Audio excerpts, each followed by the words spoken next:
Welcome, great Malabites and Malibresses, and to every single one of our listeners out there. There you have it, a detailed introduction and, of course, details about our guest for today. I'd like our guest, Dr. Etim Effiong, to give us a little hello before we go into the interview proper. Good morning. Malabites and Malibresses. I'm very happy to be here today, being a very historic day for restoring the dignity of women, of a vulnerable group that has suffered from what we call fistula, obstetric fistula. Today we are celebrating the International Day to end obstetric fistula in Nigeria. So on this note, I wish every one of us a very wonderful celebrations. Thank you. Okay, thank you very much, sir. It's a lot to have such renowned dignitaries, clear out their schedule to come sit with us, give us insights in detail, share their experiences, share insights about their journey so far. And the good thing is every single one of them that have come in so far are Malabites and Malibresses. So here we create the Asian tigers. Here we create the lions and the lionesses. Here we create those who stand out in the world. So I will move straight to the questions we have for today. This one will have to do with your personal introduction and career introduction. Dr. Ayi. Of course, once more, thank you for joining us. To begin, could you please tell us a little about yourself? You're originally a plastic surgeon. How did your journey lead you into the field of obstetric fistula care? Well, thank you very much. Fistula care, to me, is not a money making. First. It's all about passion, it's all about emotion, it's all about looking out for others, it's all about putting smiles on people's faces. Specifically the vulnerable. I'm a trained plastic surgeon from Egypt, and when I came back, I started working in General Hospital Calabar, and then Professor Angela Yoita was a commissioner for health, and I think the immediate past DVC. And I had a call one day from her and said, UNFPA needs nominations for training on fistula, and this is all what it's about. Yes. And I looked at it, I said, fine, I'm ready. And she told me, she's nominating me because I'm already a plastic surgeon. Yes, sir. Looking at the number of weeks or months that is required is actually short. So you need somebody who has already acquired the skill. Yes. So that I accepted, and we took two other nurses. One was to be trained as peri-operative nurse, and the other one as ward nurse, which actually made us a complete team. Yes. There, time came and we pushed over to National Obstetric Fistula, Abakaliki. Oh, wow. Then Professor Sunday Adioye was the head of the fistula unit, fistula center there. Yes, sir. And we were under him. He was actually our mentor, my mentor up till now. And 3 months we spent there. That was 2014. Wow. We spent our Christmas through to 2015. Oh, wow. So, and we came back fully loaded. Wow. And when I came back, I look at it, and my concern was, if I stay for some months and I can't really apply this skill, it would be a total waste of time. So my interest then, I was looking around the whole hospital to cite a place that I can develop and make it into a fistula center, and I found one. Okay. And that is the nucleus of where we are today. I don't know whether any of you had come there to see the place. We started and we got it right. UNFPA was right there. Actually, the training was sponsored by UNFPA. Okay. Fully sponsored, and they were ready to support. And when I got back to them, they came in discuss with the Minister of Health, who is actually the eye of the Cross River State government. So this is a collaboration effect too. And the center was set up.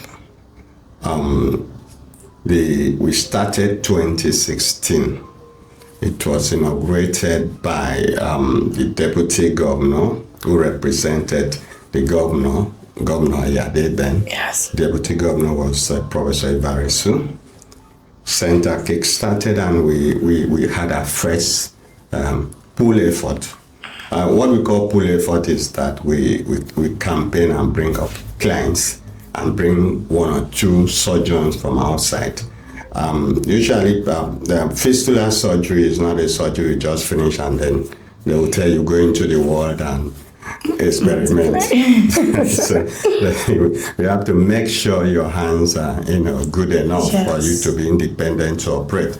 So for the first 2 years, I was not alone. I had to, apart from my center that was doing some pool effort, we had to travel to Uyo, have to join them at Benbedetama to Uyo. I also went to Meduguri for 2 weeks where they have enough numbers until I was certified to be on my own. Okay. So then we started what we call routine repairs. Routine repairs means you can come in like any other ailment that requires surgery, we operate you, you go home. Okay. You don't need to gather the group and then call other surgeons to come. So that started from 2019, specifically to date. By 2014,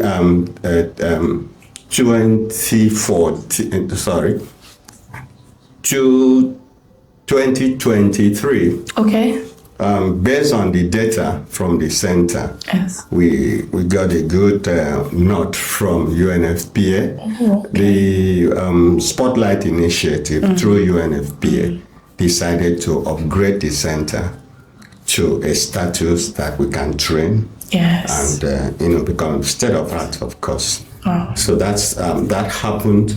That 2023, the place was completely renovated, constructed. We have our independent theater as it is now. Yes. Initially, we were sharing theater with General Hospital Calabar. At the moment, we have our theater, and every other thing is semi-autonomous. Let me use that word. Yeah. And we now, at the moment, the journey is much improved. If you look at our statistics of when we started, number of clients or number of patients that we operated is increasing. For last year, we've done 44 cases. 44? Yes. And this year, we are just on 4. That means a total of 48. But we are on break now because we are planning for a pool effort. Okay. So all the patients we are having now, we're now operating on them. We are building them up for 3rd week of June. Probably maybe you get invited when that will be on action. Then you come and see what we do. So that's where we are for now. And to be very candid with you, I want to use this opportunity to sincerely thank the United Nations Population Fund for their continuous support, because they've gone beyond just operating to close the hole. They had gone into rehabilitation and reintegration. Yes. The survivors have been trained on skill acquisitions of their choices. Wow. Some of them make perfumes, make soap, and after the training, they give them a kickstart pack. Wow. So that's what, and some of them are coming back there to sell their perfumes, and that gave me a lot of joy. Because you need to see these people, how happy they are. Some of them have been leaking for 15, 20 years. The last outreach pool effort we had, a lady came from Lagos whose son is now 30 years old. That lady was about 70 something years. She has been leaking. Paid flight ticket from Lagos down to Calabar. In fact, we had about 5 of them from Lagos. And she was operated, she was dry. And she went back happily. So when that happened, it encourages me to do and work more, because there is nothing as good as somebody telling you God bless you. And then you feel happy and share the joy. You know, so that's what Fistula is all about. That's how our journey got to where we are today. But I also say a very big thank you for Cross River State Government for the, releasing us to embrace and this opportunity, get the skill and the knowledge, and it's also supporting in terms of counterpart funding. Yes, sir. In the facility, in terms of the staff as well. Terms of utility and other things that could support the repairs of the fistula. So, especially the present governor, Senator Prince Basio too. It just people's-oriented government, people's mantra government. Is actually more interested in health sector. When we start talking in depth, we'll go into what he has done to improve fistula care. But so far, this is remarkable already for the love of humanity, for the love of the job, the work. You know, one thing that really hit me was hearing you say, just to hear them say, God bless you. Exactly. I mean, it's a lot for a woman to go through something as hard as this for a long time, 30 years or more, 15 years or more, and they're leaking and they don't even know how to find help.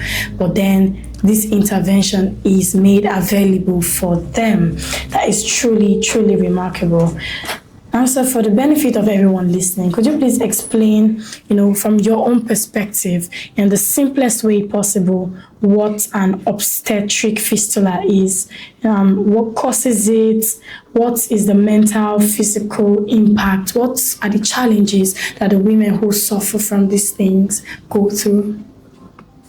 That is truly, truly remarkable. Now, sir, for the benefit of everyone listening, could you please explain, from your own perspective, in the simplest way possible, what an obstetric fistula is? What causes it? What is the mental, physical impact? What are the challenges that the women who suffer from these things go through? Thank you very much. In a very simplest way for anybody out there to understand. Fistula is just a communication between two organs. Let me just say what organs. It's just a communication which is not normal. So it's abnormal communication between two organs. And in this case, we have two major types, even though we have other types. We have communications between the female genital tract and the urethra or the bladder. Yes, sir. Okay. That we call vesico-vaginal fistula. That is communication between, vesico is a last word that means bladder. Bladder. So that's communication between the bladder and the vagina. Yeah. So in that case, because it's abnormal communication, there is nothing controlling that link, as if the urine normally pass through. If urine wants to pass through the urethra, there is a sphincter that controls it. Okay. Okay. It can make it possible for you to hold it. Okay, when the environment is not conducive. But in this case, it's abnormal, so there's no sphincter, no control. So we now look at it as involuntary leakage of urine. So when we have involuntary leakage of urine due to abnormal communication between the female genital tract and the bladder or urethra, we can now say the patient has vesicovaginal fistula. And it's about 80% among all the types of fistulas that occur. It takes 80% of it. Then we also have rectovaginal fistula. This is a communication between the rectum and the female genital tract, which is the vagina, and that's why it's called RVF. Now, in that case, as I've said, when the feces or the fecal matter goes through the anus, there is a sphincter that controls it. The brain may tell you when to release it and when not to release it. But when it's through the abnormal communication, a hole that is created abnormally, which will tell you why that happens, then there will be no control. So there is also an involuntary leakage of fecal matter from the rectum into the vagina. And that is what we call rectovaginal fistula. And that takes about 15% of the total types of fistula. The other 5% carry rare fistulas that we may call ureteric fistula when you cut the ureter in abdominal surgery and all other forms. So those are just what fistula is all about. So what about the challenges? What are some of the physical, mental, social challenges that women who suffer from these issues go through?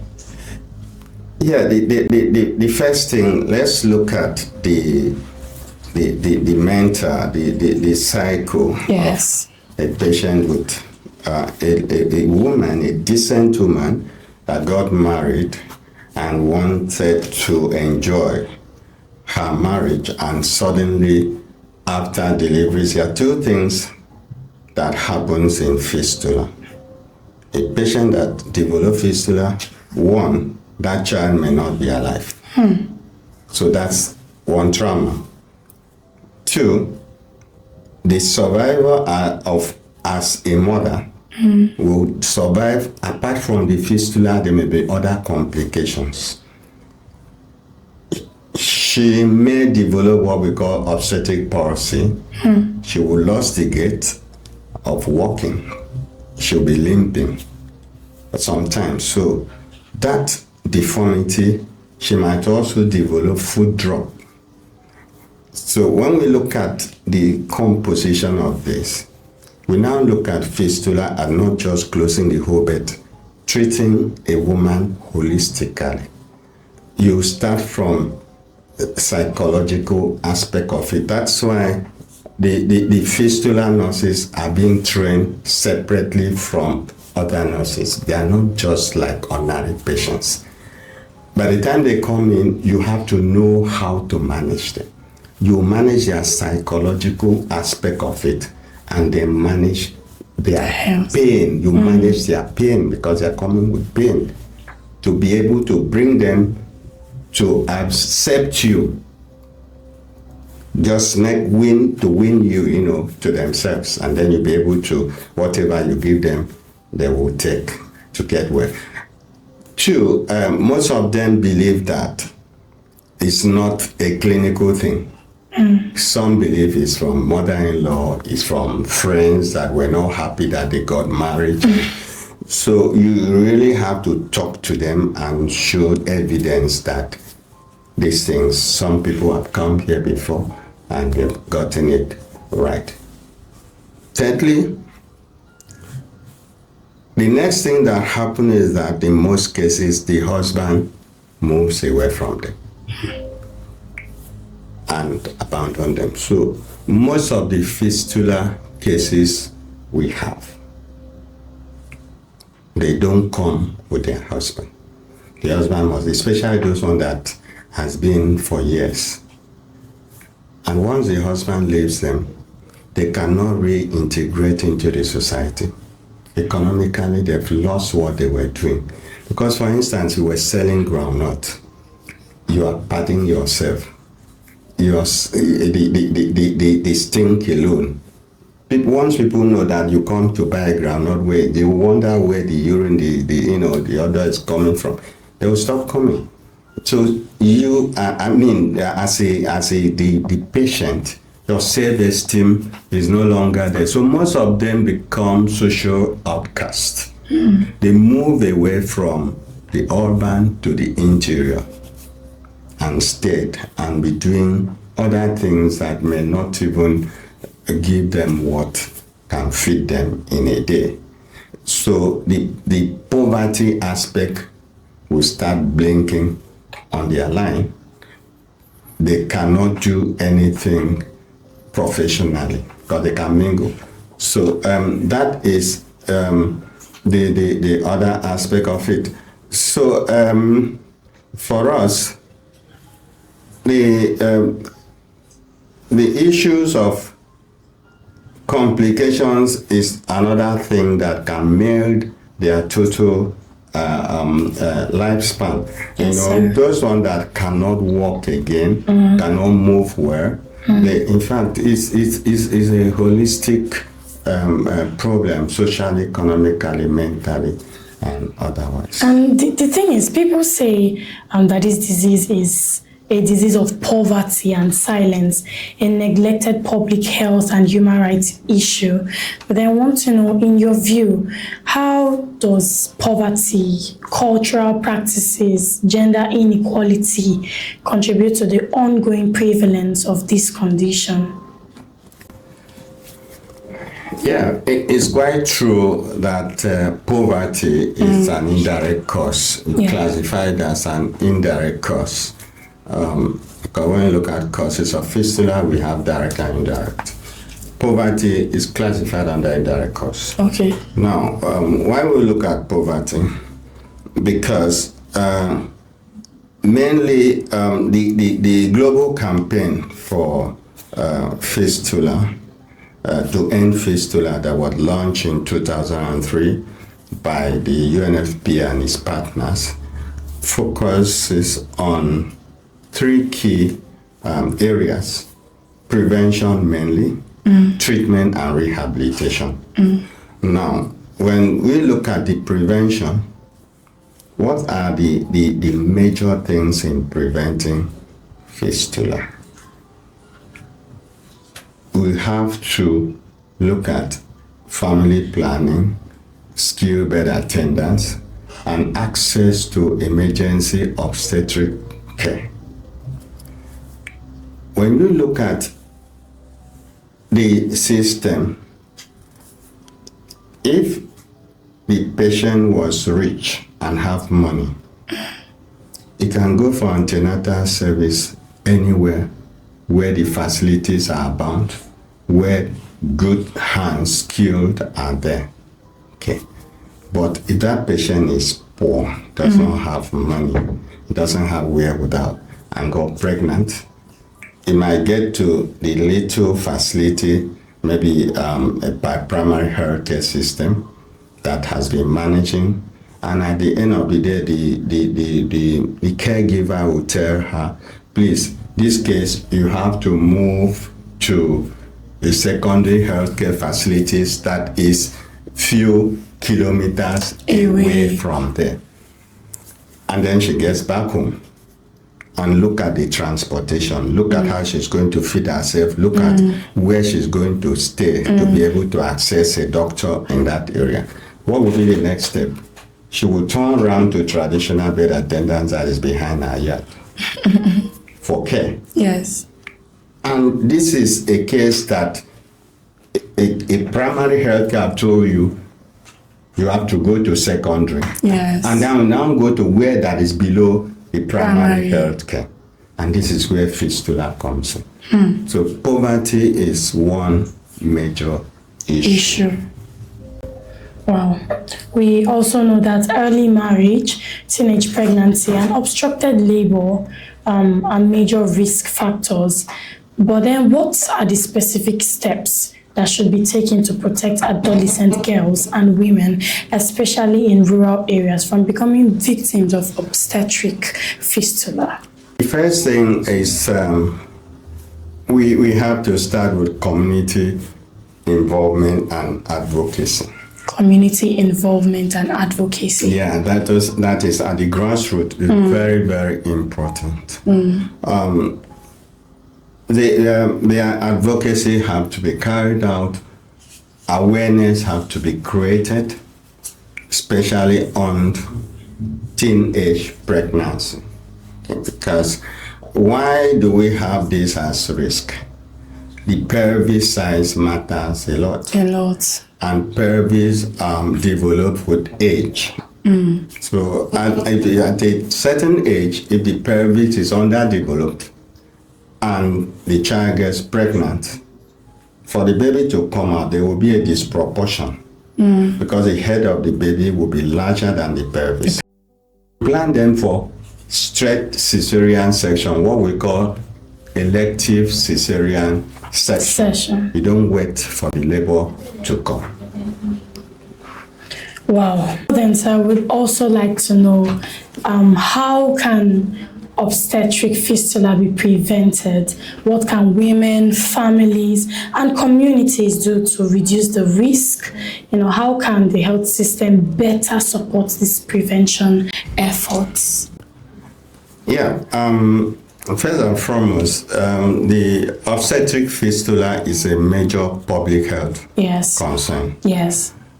And this is where public health personnel with skills have to come into play because they need to interface. As I've said, community involvement is very, very important.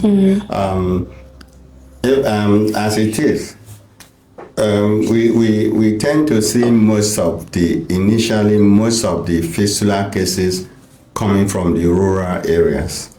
But to tell you the truth, in Cross River, we have a lot of urban fistula. Urban fistula. Yes, enlightened people working in the office and developing it. And the reason is not far-fetched from our let me not call it research, but for our experience, because we're not carried out any research on that. So, what we need to prevent fistula, the first thing is public health. Public health. They have to come into play. They have to create awareness, a very serious awareness campaign on breaching the delays, what we used to call the 3 delays in pregnant women. Delays in the sense that delay to access health facilities. They have to let them know that no matter the time you are spending in a government health facility, it holds a lot of advantages. Because people look for sharp practices. They will get to bed attendants like non-skilled, you see the person, and the person will attend to you. He will even give you tea to drink, and you feel happy, and that's wonderful. But you go to the government facility, they will keep you and say, okay, you have to do documentation, you have to do vital signs. They have to track you before you can see the matron to examine you. Yes, sir. All those delays is for proper documentation and assessment as well. So we see that the systems are different when it comes to, public health and, public establishment and the private ones. And the private ones. Yes. So, but at the end of the day, there is benefit more in the government. You already mentioned earlier that obstetric fistula is treatable and that it is free. You mentioned 70 plus under. So can you please list that again for those who it is free, and where can women who are affected get help here in Cross River State? Okay. Just as I've said, yes. Fistula care, surgical and non-surgical management is totally free. Free. And sponsored in my center by the United Nations Population, UNFPA. The center is right at our domicile in General Hospital, Calabar. Once you enter there, you see obstetric, just ask of Obstetric Fistula Center. It's very unique.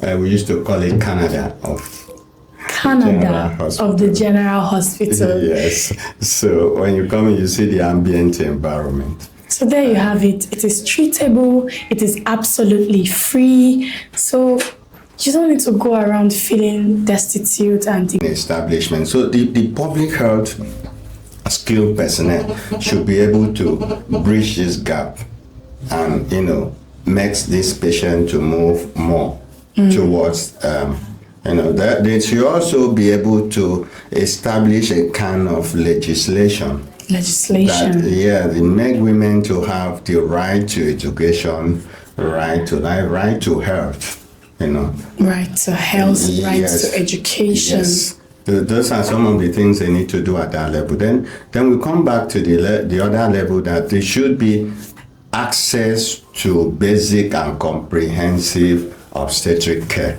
Now, the basic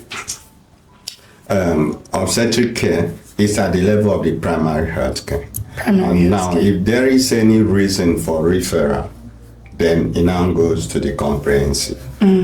So the government has to come in. Road network has to be good enough. Yes. Ambulances have to be available for referral. Okay. And just as I've said, the governor, His Excellency, is doing a lot to equip this section. The equipment should be, fully on ground to be able to handle these cases. Yes, sir. So if we have good network in terms of road access, we have ambulances that may move them whenever I need to be referred, and then we have equipments and commodities to attend to them. That will reduce basically the obstetric emergence in the state and Nigeria as a whole. Thank you very much, sir. So, could you please tell us what is the timeline for fistula repair? Now that we know it is treatable, does it take 2 years? Does it take 2 days, 3 months? What's the timeline for the repair? Is there a window of opportunities that affects the outcomes? Yes. Once a patient comes in, the usual documentation will be done, screening, and diagnosis to know exactly the type of fistula, and then we now pencil the patient down for surgery. That might take 2 or 3 days for preparation, because for rectovaginal fistula you have to do bowel preparation, so it takes about 3 days to do that. 3 days? Yes, for the bowel preparation. After that, knife on skin, and once we do that, it takes you 14 days. Okay. The patient will be on admission for 14 days. Then we do bladder training and discharge the patient. So what is bladder training? Okay. Bladder training is that, where we are working, yes, it should be kept clean of urine. So we normally would pass a rubber tube called Foley's catheter to drain the urine from the bladder. Okay. For 2 functions, apart from the urine soiling the wound in the vagina, it also assists the healing, because you're repairing the communication, the connection between the bladder and the vagina. So if you don't allow the bladder muscle to rest, the healing will not come up on time. So you have to relax the bladder. And when you keep that, you're indirectly taking up the functions of the bladder. which is contraction when the pressure, the urine is loading, the pressure is increasing, the muscles will contract, and then the sphincter will send signal to the brain. The brain will now say relax and allow the pressure to go by releasing the urine. So you've taken up that function by passing that tube. So the muscle will not contract again. So when you do that for a period of 14 days, for you to return back the function, you have to now tell the muscle, say, look, I'm not helping you again. Wake up, don't sleep. So for the muscle to wake up, you have to train the bladder. What you train the bladder is that you won't connect it again to drain into something. You now remove it. There's a place you block it. The patient can now, when you block it, the urine can now fill. The pressure now comes up like the usual pressure. The patient will now feel like passing the urine and then go and release that and pass it through that tube. Okay. Now you return back the function gradually. When you do that 24 hours, 48 hours, then you remove the tube completely, meaning that the bladder has been responded, has been trained. Wow. Okay, so very quickly before we go on a break, without naming any names, is there a story of a woman you've treated that has stayed with you, and why? Come again, please. Is there a story of a woman you've treated, one patient you've had that sticks with you? Maybe it was a peculiar one. Maybe she had a peculiar struggles, or hers was smooth. So, is there any patient you've had that you'd like to share the experience with us, and why was her own peculiar? The one of them is the one I've just said. Is a 78-year-old lady. 78. That came from Lagos. Hers was peculiar in the sense that she had that surgery, cesarean section at Lutz, and she eventually had the fistula. So it means it was what we refer to as iatrogenic fistula.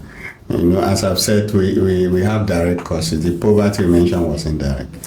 Some of the direct causes is mostly when you have surgery, abdominal surgery, pelvic surgeries, cesarean sections, prolonged obstructed labors, and so those are some of the.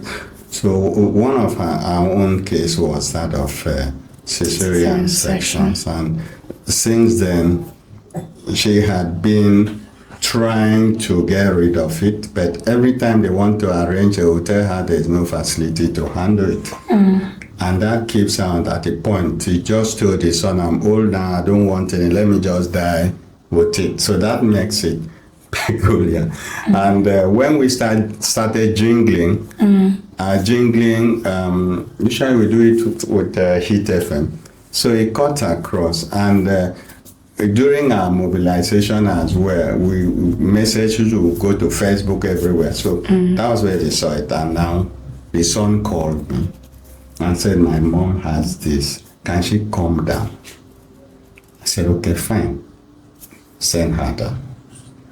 So I monitored her till she arrived in Calabar, moved her to the center. And we examined her. The care for elderly is a different ballgame entirely. So we had to do more investigations to make sure that she will enter the theater and come out successful. But by God's grace, we were able to optimize her and get her right. So, and she has been calling since then. And she's fine. Fine and bracing and thanking everybody, the nurses. So there's a permanent contact till now. And she has not broken. What role do men, husbands, partners, community leaders, what role do they play in either contributing to or helping prevent obstetric fistula? How can we engage them better in supporting the affected women? Yeah, thank you very much. For men, I'm one of them, of course. Of course, yes. So the men actually have roles to play. First, I will start with the marriage. Men should look up to getting married to matured women. They shouldn't marry teenagers because the pelvic is not ripe enough for that action. So that's number one. For those communities that are indulged into child marriages, I think they should stay away from it. And I stand even in Cross River State, somewhere in Obandiku, they are practicing that. I was shocked to hear that. Because initially we're talking of not. Yes, yes. Okay. So I think there is a campaign group on that to keep them away from it. Then two, men should also know that fine lady that you got married to is a lifetime covenant. Yes. It's not when the trouble comes, you take off and look out for another. You should see how you should work with her and bring her out of it. In fact, I was so impressed in the last pool effort we had. We had two gentlemen that came with their wife. Wow. Pretty ladies. 2 out of 48. No, I'm just saying. I'm talking of the two. Okay. I was impressed because it had never happened like that before. They were washing their clothes. Young guys, that could as well say, I'm done. But they were with them. But I'm so happy that those ladies went back dry. So it's one of the things, example, that I feel men should, yes, embark and be part of such. Then for men as well, outside supporting their wives when they are in this dilemma, because if you look at it, this thing were for two people, they did it together, and at the end of the day, you are doing it as if you are blaming somebody. Yes. I have cases that we operated on a lady that came alone. Immediately it gets dry. The husband came back. I said, where? How? Where were you? Because he stayed somewhere and was getting feedback. And he just said the problem is over, then you jump in. So men should love and remain in the love and protect and encourage and support their wives to pull through. That's one. Then for men in policy making offices, they should also be gender friendly. Yes. In terms of making policies to protect the right of women to accessing good health care and community financing. Men should also see what they can do about that. For those who are in position to form NGOs, to have the fund to spread, they should go out into communities to do this. For me, I think if a man is that supportive enough, fistula in one way or the other will part way, because I know for some men that will have money in their pocket, but to move that lady to a good facility, they will think of how they are going to finish the money and now send the lady back to where they feel they will pay less. So that's for me. I think men has a very major role to play around. Sir, looking nationally, what would you say are some strides that Nigeria and even Cross River has made in addressing obstetric fistula, and where exactly are we falling short? What would you say are the most pressing gaps that we must urgently address? Yes, nationally, the federal government, specifically the Reproductive Health Division, the National Strategic Plan to End Fistula framework and plans to end fistula It was first championed by the UNFPA, and I think there is a new edition. Not I think there is a new edition, which Yes. I have a copy. And everybody's actually working with that strategic plan. And looking at it, the burden of fistula now, it's between 4,000 to 8,000. Do I say 4,000? 400,000 to 800,000. Wow. Yeah, in the country. That's the backlog.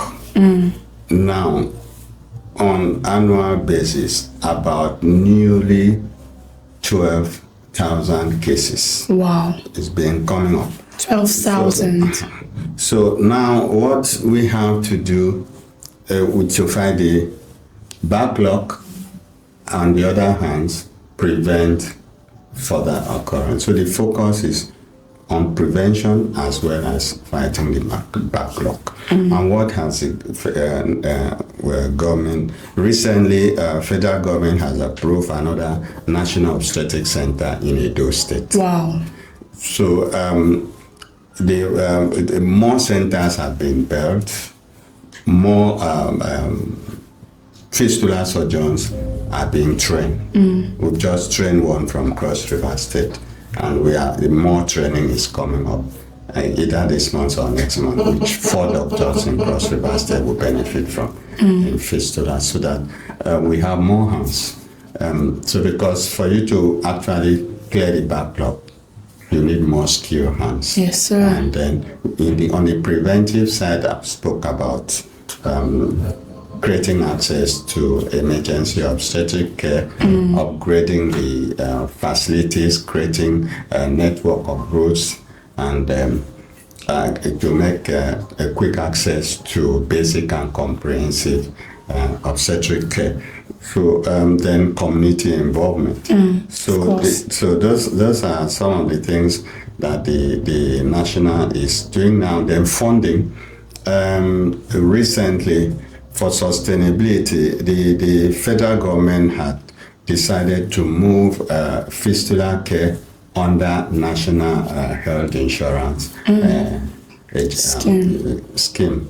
So as it is now, the vulnerables will be under national health insurance scheme, still having support from UNFPA, so that we are looking at, if like the executive order comes, what we experience. Yes, sir. We will not fold our hands and see our people suffering. So it's a very good intention and what the federal government has done. Yes. Finally, sir, if you had the opportunity to speak to the nation today on this International Day to End Obstetric Fistula, what would be your call to action? What message would you want to leave in the hearts of our listeners? Well, for me, I feel fistula, or let me call it a war, or let me not use the word war, campaign to end fistula is not a one-man business. It requires all the stakeholders to be on deck. The leadership has to be committed in whatever policies that is being brought out to make sure that it is implemented properly to the letters. Then partners, civic organizations, faith-based organizations, because if you look at some of the causes, you see cultural beliefs, you see religious beliefs. Okay. Some of the deliveries that are being taken in the church, and some of the belief that knife is not your portion. So those are some of the things that push us into fistula. So the faith-based organization need to need to understand what all this is. So it requires all the stakeholders to end fistula in Nigeria. To come up, fistula didn't start in Nigeria. If you look at the history, the first fistula case was found in Egyptian mummy from a royal family. So you could see it was in Europe. But today, as I'm talking to you, there is no one. Wow. Yeah, there's no one because of putting all these preventive measures in the right perspective and being implemented. And so I believe that for us as Nigerians, I won't say government because I'm also part of the government. Yes. So for us as Nigerians, if we are committed to following the national strategic framework and plans to end fistula in Nigeria, we'll get it right, as our vision says, 2030.